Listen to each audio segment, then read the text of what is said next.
Okay, so the lighting's not going to be the best on this one. It's not too bad when you see my husband, but this is hysterical.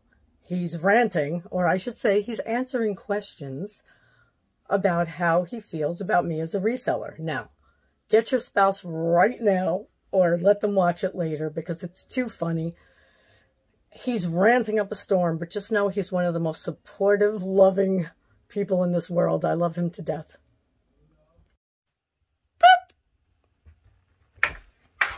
You want to know what it's like being the husband of a thrifter? This is what it's like. There are racks in the way of the door to the bedroom. Look at the boxes over there. So everybody, before he starts talking, I just want to say this is my husband. And this is my husband. And he's gonna answer some questions that you may have as a reseller or a reseller's husband. So you got to get your husbands or wives to watch this. If you're a male reseller, he, she, we, they, get your significant other to watch. Here you go. Ask yourself some questions, darling. So I just want all of the spouses or significant others to know that you are not alone in the dilemma of being married to, involved with, or living with someone who does reselling. Now ask a question. So the first question is, why are there boxes and clothes all over the place?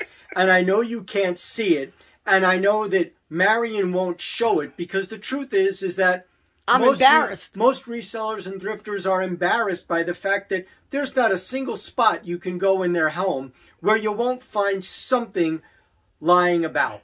So why is that? Well, I know from being a business owner myself that you have inventory. And while most people have inventory in some easy to recognize, organized way, what I have found in my experience is that there is no such thing as organizing when you're a reseller because you're constantly going through things and finding things that people order or purchase or that you found, and then they get put at the top of things. And then all of a sudden, fashion changes, desire changes, sales change, and all of a sudden, what you thought was going to be a good grouping, like colors, which is how we first started, green, blue, red, white, black, all of a sudden becomes, oh no, we need to do it by size. And then you sort by size. So you reorganize all 750 million bins that you may have. Okay, that's an exaggeration. So then you reorganize it by size. You're looking at that room in there right now with bins, not you, but I'm showing it. Okay, back to him. Right, so there are bins. And then all of a sudden it's not by size, but it's by, what do you call it? Core. So it's like country core. That's the other thing. You have to learn a whole new vernacular in order to understand what they're talking about. Because all of a sudden, Marion will start talking about, oh, and I got this Bumble core. And I'm like, what the heck is a Bumble core? Oh, there's no Bumble core. That's black and yellow stripes, and that's Bumble core because people want to be a bee. I don't know. That's probably not true. There probably is no such thing as Bumble core. What do you dislike most about me being a reseller? What do I dislike most about you being a reseller? Is the maze. It's the maze of the house because you can't walk like there. I'm not exaggerating here. There are boxes or bins or clothes everywhere. And the other day I had to stumble around things just in order to get to the kitchen where I wanted to go. Or Marion will say, can you just get this for me? It's in bin number 562. And if the bins were all numbered 1 through 562, that would be easy. No, as a reseller, Marion's got no time to put bins in order because as soon as you put the bins in order from 1 to 562, something changes and then it becomes different bins. Now they're A through double Z or whatever, and they're relabeled or they're mislabeled, and the bins are behind each other, stacked up on each other, all over the place. I mean, you can't, as a spouse or significant other, what I found helps me is, you got to be able to laugh with your partner. You have to be able to laugh at things And you have to develop a tolerance, if you will, for the fact that they know what they're doing. And even though it may seem incredibly confusing and chaotic, they need to be able to function the way they function. And it's hard sometimes as the significant other, partner, whatever, to manage my own feelings about how the home looks or how I can't get around. But I also know that for most resellers, from everything that Marion has shared and everything that I've read and seen, most resellers truly love what they do, and it makes them happy because they're helping others by being able to sell things at a lower cost. It makes them happy because they don't have to fit the standard of a 9-to-5 job. It makes them happy because they can work their own hours. I mean, Marion's an early riser. I mean, she's up at 4 a.m. working. And even though I'm not an early riser, I get up at 5:30, but I can't fathom being up at 4 a.m. That's still an early riser. You know, but doing this makes them happy. And so I feel like it's my duty, my obligation to support her in that. And so... And he is very, very supportive. Go ahead. So we have a sense of humor about things, you know. We'll you know, we'll make jokes about things. I wasn't joking about the fact that I couldn't get out of the bedroom. Well, we set that up, but it's because he normally can't get out or get in or whatever. The rack is normally up against the door, and I have to push it away in order to make room. You know, I have to push it out of the way the other way when I want to go to the printer that we share because it's in that room. And sometimes he can't get to the printer because I'm going through things and he cannot. In the way. And see, now one room is my office area, and that's entirely. No, wait. Let's clarify. Entirely bins. Every space in the house is her office. No, area. Listen. The living room, table, and couch. That's her office. I come home at night and I can't sit on the couch because the couch is filled with bins or clothes or items. I can't put something down on the table. This is his rant now. There's jewelry. He's happy. So he's getting people to listen. You asked me to answer questions, so I'm answering. He's getting it all out now. I'm answering questions. So what are some of the things that you like? What are some of the things that you like about me being a reseller? I like the fact that you bring money into the house. Okay. That's a good thing. But what are some of the things that changed when Marion became a reseller? So, you know, I used to be the one that had piles.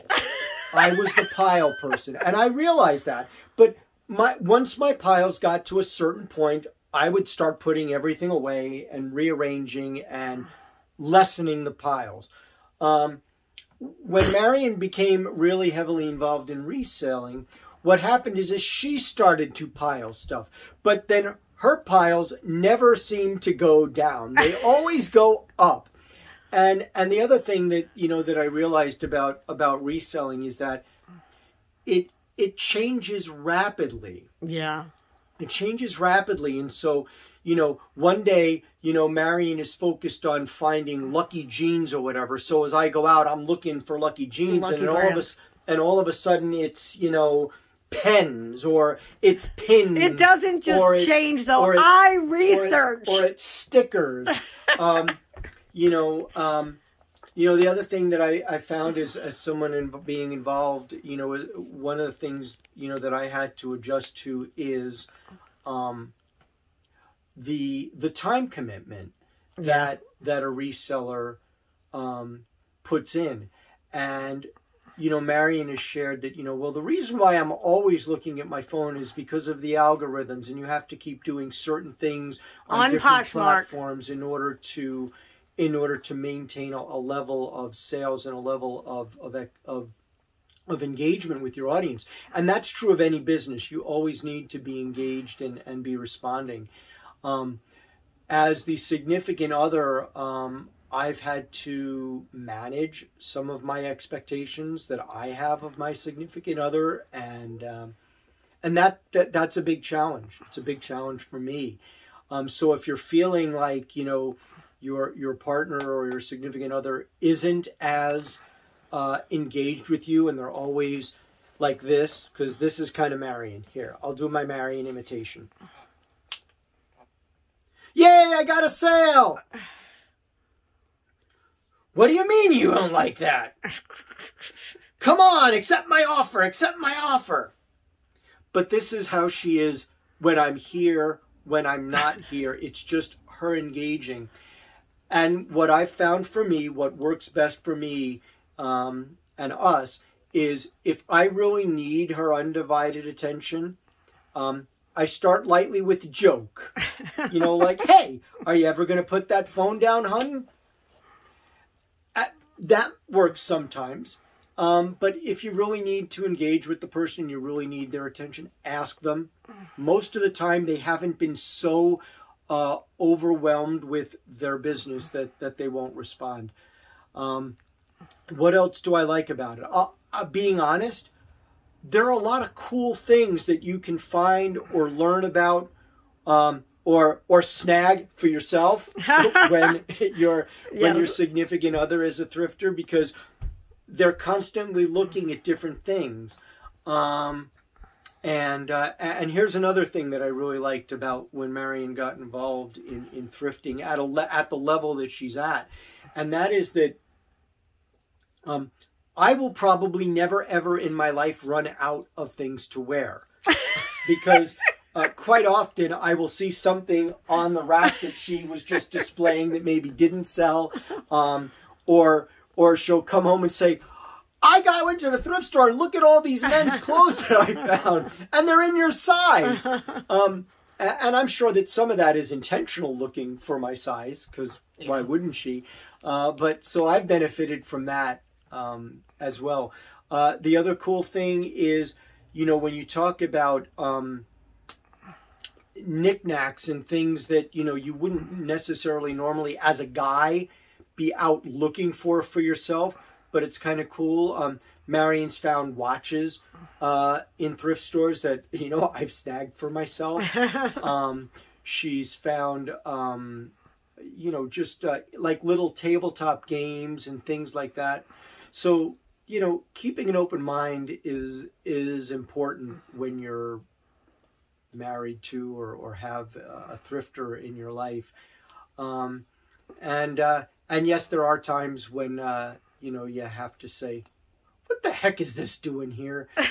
And get it out of your house. So, all right. There you go. So I'm going to turn. Hello. See, look at all these clothes up here. You get to see these, so you know that that's how it is. But these are actually my clothes right now, so that's really embarrassing, because I was going to get dressed soon, because it is Christmas Eve day. So I just thought I'd have a little fun, and for the significant others, let them know they are not alone. Like, we're not alone as thrifters. We have our community. They have theirs too. They have people who understand them. Maybe there should be a support group for spouses or significant others of thrifters. Oh my goodness. You hear this? Do you hear this? Maybe there should be, though. So we got to get their community together so that they could understand each other. Maybe we should all link up in that way. We're going to all link up, okay? So for now, if you like this video, it might be at the end of another video. I'm not sure how I'm putting this out yet, but if you like this video, make sure you give us a thumbs up or a like and subscribe and hit that bell so that you can see me and every once in a while, hubby going on a rant. Bye-bye.